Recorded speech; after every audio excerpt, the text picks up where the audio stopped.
By the late 16th century, the Mughal Empire under Emperor Akbar had swallowed most of the Indian subcontinent, rapidly expanding its territorial footprint across the north.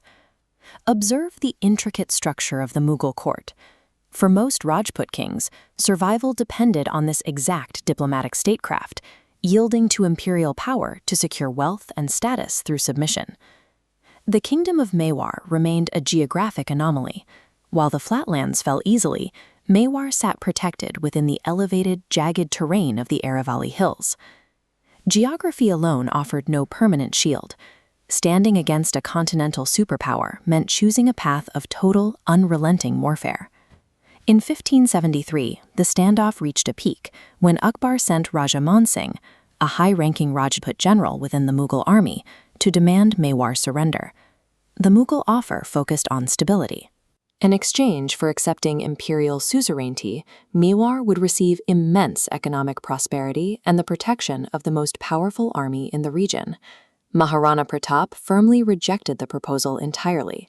He viewed the promise of prosperity under a foreign banner as chains forged in gold, prioritizing sovereign independence over material security. This commitment to independence forced his tiny kingdom into a direct, asymmetric clash with an empire that stretched from Kabul to Bengal. When the Mughal invasion force arrived, Pratap utilized this specific terrain, the narrow pass of Haldighati. This map shows the bottleneck strategy. Funneling the massive Mughal army into this tiny opening neutralized their numerical advantage, forcing them to fight in small fractions. Above, loyal Bhil tribals held the ridges, raining arrows and boulders onto the trapped attackers, providing critical support. The battle reached a kinetic climax when Pratap's horse, Chetak, reportedly leaped onto the trunk of a Mughal war elephant, allowing Pratap to launch a direct strike at the enemy commander. Even with brilliant terrain manipulation and extreme individual heroism, mathematical realities take over. Eventually, the sheer weight of imperial reinforcements began to crush the Rajput lines. As the Rajput defense buckled, Chetak sustained a mortal wound to his leg.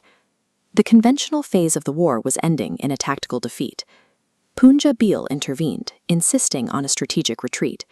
He knew the kingdom's survival depended entirely on the king's survival, and Pratap had to live to fight another day. Chetak carried Pratap across a stream to safety before collapsing.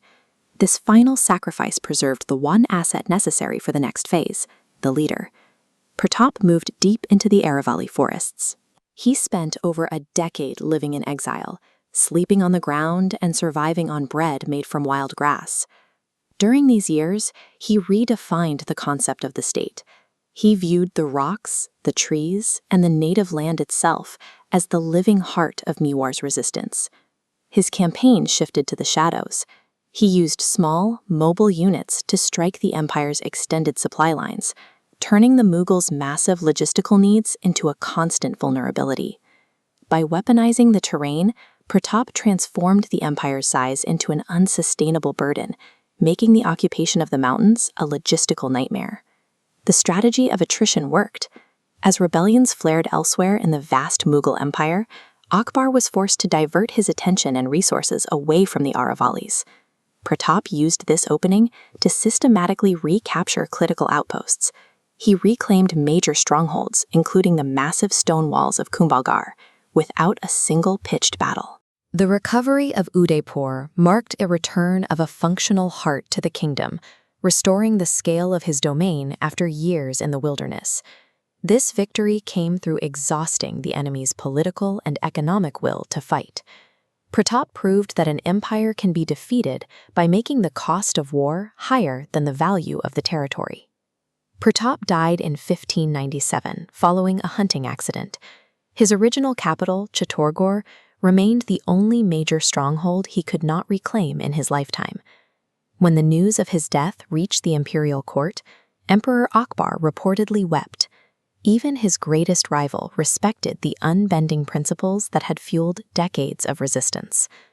The blueprint Pratap left behind combined mastery of the terrain with deep tribal alliances and a refusal to submit under any circumstances. The Lion of Mewar left an immortal legacy of freedom. His blueprint for resistance survived long after the empires that tried to conquer him vanished.